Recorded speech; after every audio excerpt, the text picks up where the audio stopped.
Hello everyone, good morning. I am Busari Vishwas, lecturer of Pravara Medical Trust College of Pharmacy, Sheogaon. My subject is Pharmaceutical Jurisprudence.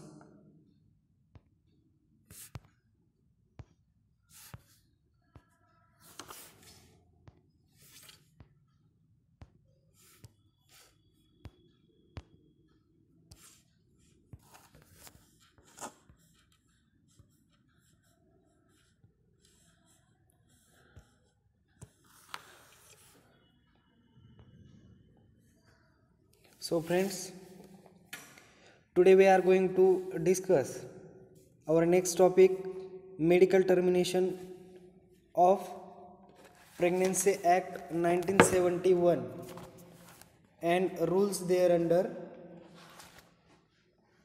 1975.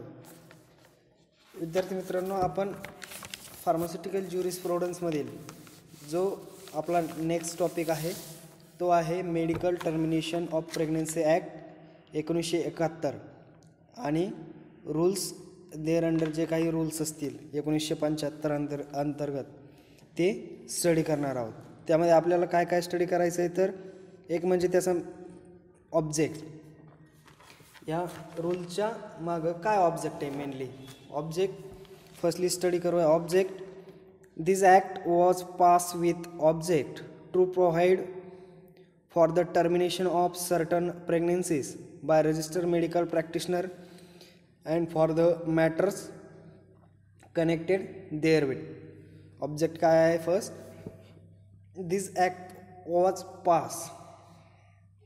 हा कायदा का करण्यात आलेला आहे किंवा का पास करण्यात आलेला आहे काय तर with the object to provide for the termination of certain pregnancies by registered medical practitioners and for the matters connected therewith. आणि जो रजिस्टर्ड मेडिकल प्रॅक्टिशनर आहे, नोंदणीकृत वैद्यकीय व्यावसायिक जो आहे, त्या व्यावसायिकाद्वारे जर काही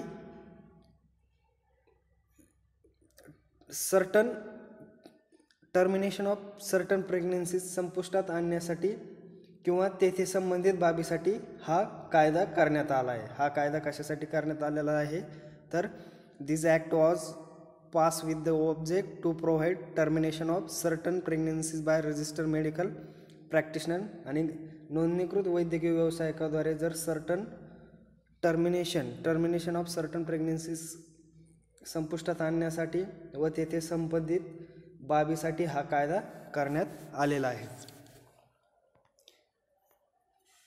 नेक्स्ट आपल्याला स्टडी करायचं आहे. मग त्यामध्ये नेक्स्ट मेन पॉईंट आहे डेफिनेशन.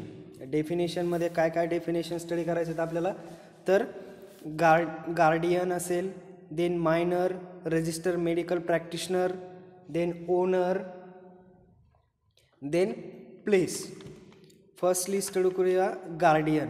गार्डियन म्हणजे काय तर a person having care of minor or lunatic, म्हणजे एक व्यक्ती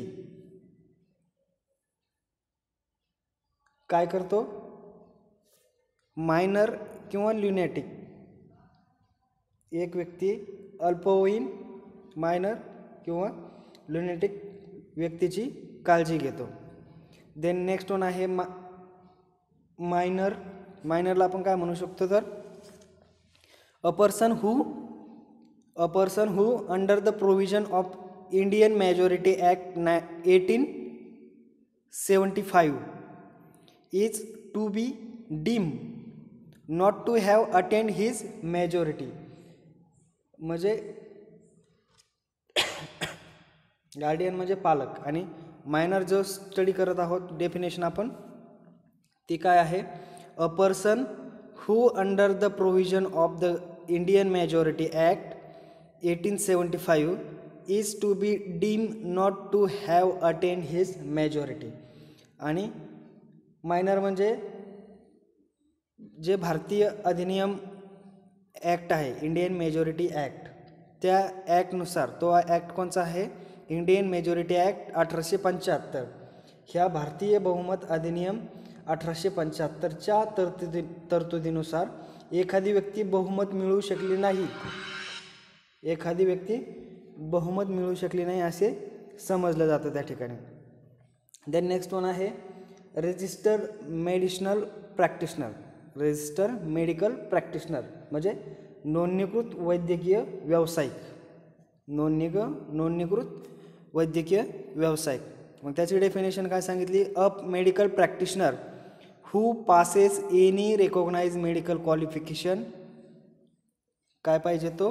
हू possess any recognise medical qualification as defined in clause H of Section 2 of Indian Medical Council Act 1956, whose name has been entered in a state medical register and who has such experience or training in gynecology and obstetrics as may be prescribed by rule made under this act. त्यांनी काय सांगितलं? Registered medical practitioner म्हणजे काय? भारतीय वैद्यकीय परिषद जी आहे त्या भारतीय वैद्यकीय परिषद अधिनियम 1956च्या कलम 2च्या कलम H नुसार परिभाषित केलेली कोणतीही वैद्यकीय पात्रता असलेला, वैद्यकीय त्याचं क्वालिफिकेशन असलं पाहिजे, त्याची कोणतीही वैद्यकीय पात्रता असली पाहिजे, एक वैद्य चिकित्सक की ज्याचे नाव राज्य वैद्यकीय रजिस्टरमध्ये दाखल केले गेले आहे. वैद्यकीय रजिस्टर म्हणजे काय? स्टेट मेडिकल रजिस्टर, त्यालाच आपण काय म्हणतो? State medical register. त्याच्यामध्ये त्याचं नाव रजिस्टर केलं पाहिजे आणि ज्याचा असा अनुभव किंवा प्रशिक्षण आहे त्याचा अनुभव असला पाहिजे, त्याचबरोबर त्याचं प्रशिक्षण असलं पाहिजे. आणि असा अनुभव किंवा प्रशिक्षण आहे या कायद्यानुसार बनवलेल्या नियमानुसार स्त्रीरोग आणि प्रसूतीशास्त्र. रजिस्टर्ड मेडिकल म्हणजे काय? Gynaecologist and next one obstetrics. Registered medicinal practitioner म्हणजे काय? Medical practitioner who possess recognise medical qualification defined clause H section 2 मधील Hच्या क्लॉजनुसार मेडिकल काउन्सिल ऑफ ॲक्ट 1956 नुसार त्याचं नाव काय पाहिजे? स्टेट मेडिकल रजिस्टरमध्ये रजिस्टर पाहिजे. त्याचबरोबर एक्सपिरियन्स किंवा training in gynaecology obstetric as may be prescribe by rule made under this act. ही आहे रजिस्टर्ड मेडिकल प्रॅक्टिशनरची डेफिनेशन. त्यानंतर owner in relation to place means any person who is administrative head or otherwise responsible for working or maintenance of such hospital or clinic. आता owner म्हणजे काय? मालक थोडक्यात. आणि जागेचे owner is relation to place आणि जागेच्या संबंधात मालक म्हणजे एक काय असतो? प्रशासकीय प्रमुख किंवा अशा प्रकारच्या रुग्णालय असेल, हॉस्पिटल असेल किंवा क्लिनिकच्या कामकाजाच्या देखभालीसाठी अन्यथा जबाबदार अशी कोणतीही व्यक्ती, त्याला आपण काय म्हणू शकतो? ओनर म्हणू शकतो. काय? Owner in relation to place means any person who is administrative head. तो काय असू शकतो? प्रशासकीय प्रमुख असू शकतो किंवा or otherwise responsible for working or maintenance of such hospital or clinic, किंवा क्लिनिकच्या किंवा रुग्णालयाच्या कामकाजाच्या देखभालीसाठी अन्यथा जबाबदार कोणतीही अशी व्यक्ती म्हणजेच काय? ओनर. त्यानंतर नेक्स्ट वन आहे प्लेस. नेक्स्ट वन काय आहे? प्लेसची काय डेफिनेशन आहे? त्याला ठिकाण म्हणू शकतो आपण प्लेसला. It is a building tent vehicle or vessels. It is a building tent, vehicle or vessels or part thereof used for the establishment or maintenance therein of a hospital or clinic which is used or intended to be used for the termination of any pregnancy. आणि ठिकाण म्हणजे काय किंवा place म्हणजे काय, हे एक इमारतीचं टेंट असू शकतो किंवा वाहन किंवा पात्र किंवा त्याचा काही भाग हॉस्पिटल किंवा क्लिनिकलच्या स्थापनेसाठी किंवा देखभाल करण्यासाठी वापरला जातो, ज्याचा उपयोग काय केला जातो तर to be use for the termination of any pregnancy. आणि त्याचा उपयोग कशासाठी केला जातो, कशासाठी वापरला जातो तर ज्याचा उपयोग टर्मिनेशन ऑफ एनी प्रेग्नेन्सीसाठी केला जाऊ शकतो. देन नेक्स्ट वन काय आहे,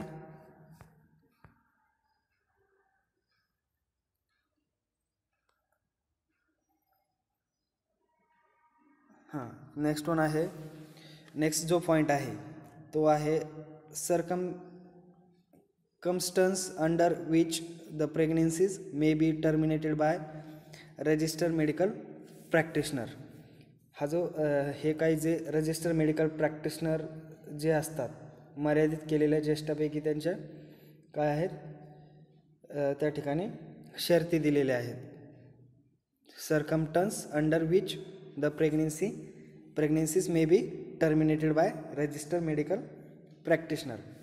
बघ त्यामध्ये फर्स्ट पॉईंट आहे, the register medical practitioner may terminate a pregnancy when it is not now than 12 weeks old and the medical practitioner is of the opinion formed in good faith that. म्हणजे जे काही नोंदणीकृत वैद्यकीय practitioner असते जेव्हा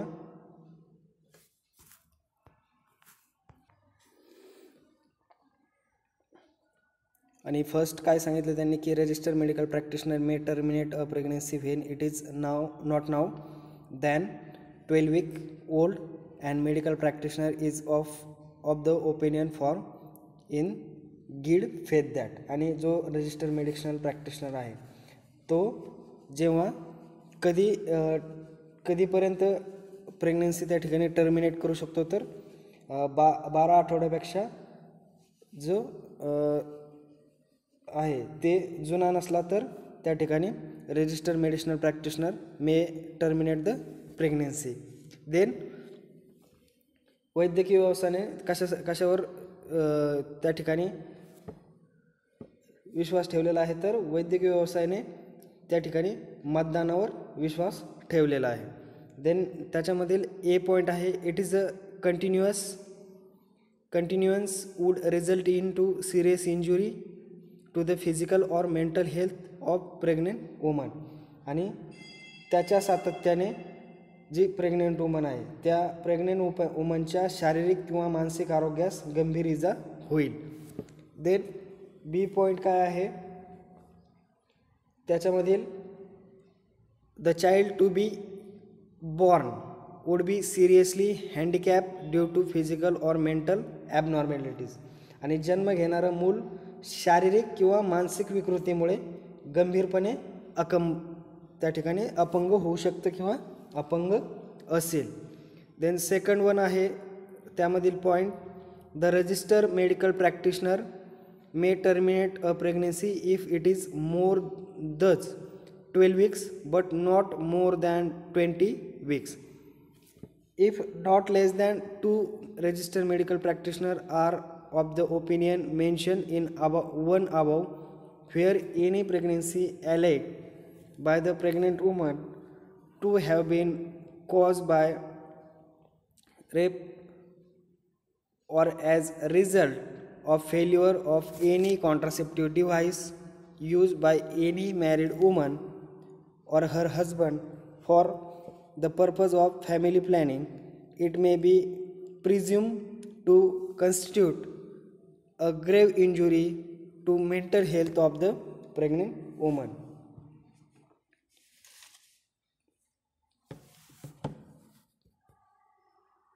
Then next one आहे, to determine whether the continuance of pregnancy would result into grave injury to physical and mental health, the pregnant woman actual or responsible foreseeable environment may be taken to consideration. Then third point, the registered medical practitioner may terminate a pregnancy of woman of 18 years of age or more with her written consent. The next one, the registered medical practitioner may terminate pregnancy of woman who is less than 18 years, who attained age 18 years, is lunatic with written consent her guardian.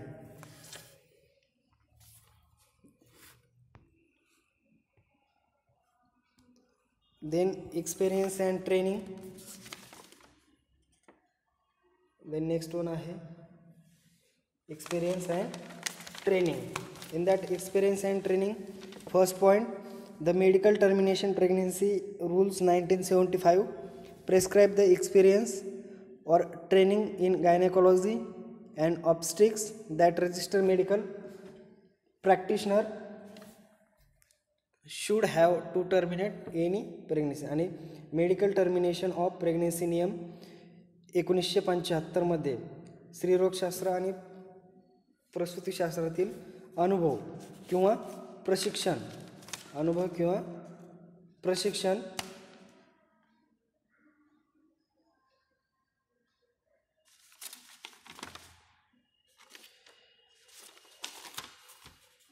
असे. Then त्याच्यामध्ये A काय आहे, a medical practitioner register in state medical register immediately before the commencement of the act. कुठं त्या ठिकाणी register केलं पाहिजे, state medical register before commencement of the act, and should have not less than 3 year experience in practice of gynaecology and obstruction. त्यांचं registration कुठं पाहिजे, medical register स्टेटचं जे आहे त्याच्यामध्ये. त्याचबरोबर त्यांना एक्सपिरियन्स किती पाहिजे, एक्सपिरियन्स इन प्रॅक्टिस कशामध्ये, गायनेकॉलॉजी आणि ऑब्स्ट्रिक्समध्ये. देन सेकंड पॉईंट आहे, a medical practitioner register in state medical register. जो मेडिकल प्रॅक्टिशनर आहे तो कशामध्ये रजिस्टर पाहिजे, स्टेट मेडिकल रजिस्टरमध्ये, on or after the data of commencement can terminate the pregnancy.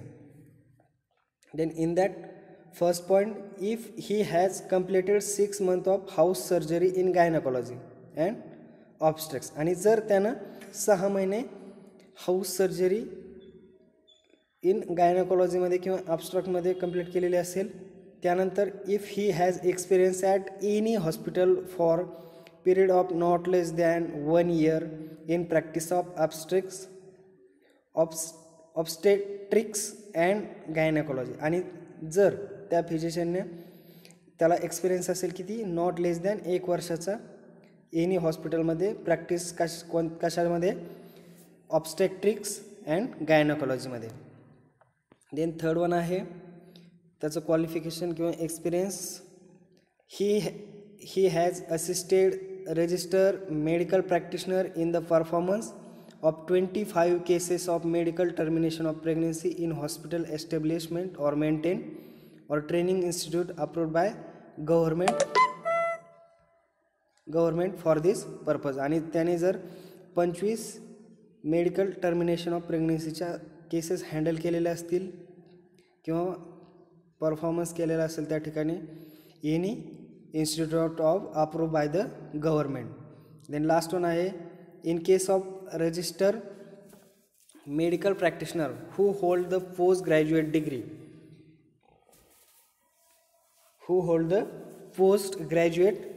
degree or diploma in gynecology or obstetrics, the experience or training gained during the course of such degree or diploma consider. आणि नोंदणीकृत वैद्यकीय व्यवसायाच्या बाबतीत ज्याने काय केलं पाहिजे, पदव्युत्तर पदवी म्हणजे पोस्ट ग्रॅज्युएशन किंवा स्त्रीरोगशास्त्र किंवा प्रसूतीशास्त्र विषयातील डिप्लोमा प्राप्त केला जर असेल, तर अशा पदवी किंवा पदविका अभ्यासक्रम दरम्यान प्राप्त झालेला किंवा प्राप्त केलेला अनुभव किंवा प्रशिक्षण मानले जाते. त्यानंतर नेक्स्ट वन आहे, place approve for termination of pregnancies. आणि ते प्लेस कोणता अप्रूव्ह केला जातं, तर the place for the termination of pregnancy shall be approve only if, जर टर्मिनेशन ऑफ प्रेग्नन्सीचं टर्मिनेशन करायचं असेल तर ते संपुष्टात आणण्याच्या जागेला मंजूर केले जाते तरच. त्याच्यामध्ये फर्स्ट पॉईंट आहे the government is satisfied that the termination of pregnancies may be done there under the safe and hygienic condition. हे जे टर्मिनेशन आहे ते संपुष्टात सरकार समाधानी आहे की जे टर्मिनेशन आहे त्याची समाप्ती तेथे सुरक्षित आणि आरोग्यदायी परिस्थितीत केली जाऊ शकते. त्याच्यामध्ये गव्हर्नमेंट सॅटिस्फाईड आहे की the termination of pregnancy may be done there under the safe and hygienic condition. Then second point जो आहे the following facilities are provided. त्याच्यामध्ये कोणत्या फॅसिलिटीज खालील पुढील सुविधा पुरवलेल्या आहेत. त्याच्यानंतर फर्स्ट वन आहे an operation table and instrument for performing the abdominal and gynaecological surgery. Operation table किंवा स्त्रीरोगक्रिय शस्त्रक्रिया करण्यासाठी, गायनॅकोलॉजिकल शस्त्रक्रिया करण्यासाठी ऑपरेशन टेबल किंवा उपकरणे. त्यानंतर नेक्स्ट वन आहे ॲनेस्थेटिक इक्विपमेंट. त्याच्यानंतर रेसुसिटेशन इक्विपमेंट्स अँड स्टेरिलायझेशन इक्विपमेंट्स, बोल देणारे उपकरणं, त्याचबरोबर पुनर्जीवन उपकरणं आणि निर्जंतुकीकरण, त्याला आपण स्टेरिलायझेशन म्हणतो. त्यानंतर लास्ट वन आहे drugs and parental fluids for emergency use. आणि इमर्जन्सी यूजसाठी जे लागणारे औषधं त्याचबरोबर पॅरेंटल फ्लुइड्स त्या ठिकाणी प्रोव्हाइड केले जातात. त्यानंतर नेक्स्ट वन आहे maintenance for admission register.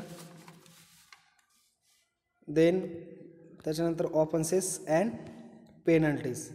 Maintenance कसं केलं जातं ॲडमिशन रजिस्टरचं, the medical termination of pregnancy regulation 1976 provide for the maintenance and admission register. 1976 अंतर्गत ते medical termination of pregnancy regulation and provide for the maintenance admission register. Then next point, the head of the hospital or owner of the approved place should maintain a register in prescribed form. आणि head of hospital जो असेल किंवा जो owner असेल approve place जे केलेलं असेल त्या ॲप्रूव्ह प्लेसमध्ये त्या ठिकाणी रजिस्टर मेंटेन करण्याचं काम केलं जातं ते प्रेस्क्राईब फॉर्ममध्ये. त्याच्यामध्ये the admission of woman for termination of their pregnancies. Then serial number should be given to each entry in the admission. आणि सिरियल नंबर दिलेला असतो, घेतलेला असतो प्रत्येक ॲडमिशन नंतर. त्यानंतर a fresh serial number should be given to each calendar year. आणि प्रत्येक कॅलेंडर इयरनुसार फ्रेश सिरियल नंबर त्या ठिकाणी दिला जातो. The serial number of the particular year should be distinguish for the serial number of other year. Example काय दिलं मग त्यांनी, serial number 7 to 7 of 1987, serial number 7 of 1987 and serial number 7 1988 should be 7 1987 कसं लिहिलं 7 1987 ऑब्लिक करून आणि 7 1988 असं त्या ठिकाणी ॲडमिशनला सिरियल नंबर दिला जातो. The admission register is secret document. आणि ते ॲडमिशन रजिस्टर काय असू शकतं, एक सिक्रेट डॉक्युमेंट असू शकतं. The detail regarding some and other particulars of pregnant woman should not be disclose or to any person. आणि त्याची डिटेल डिस्क्लोज करू शकत नाही ते. त्यानंतर लास्ट वन काय आहे, ऑफेन्सेस अँड पेनल्टीज. ऑफेन्सेस आणि पेनल्टीज काय असू शकतात याच्या, तर फर्स्ट आहे the termination of pregnancy by person who is not registered medical practitioner shall be and offences punishable under the Indian Pinal code. आणि जर रजिस्टर्ड पेडिशनर म्हणजे एखादा जर रजिस्टर्ड मेडिकल प्रॅक्टिशनर नसेल आणि त्याच्या अंतर्गत जर टर्मिनेशन ऑफ प्रेग्नन्सी झालं तर त्याला काय ऑफेन्सेस होऊ शकते, पनिशेबल अंडर इंडियन पिनल कोडच्या नुसार. देन सेकंड वन आहे एनी पर्सन हू विलफुली कॉन्ट्राव्हेन्स और willfully fails to comply with the requirement of any regulation made by state government is punishable with fine up to 1000 rupees. आणि त्याला fine किती केला जाऊ शकतो? अप टू 1000 रुपयापर्यंत.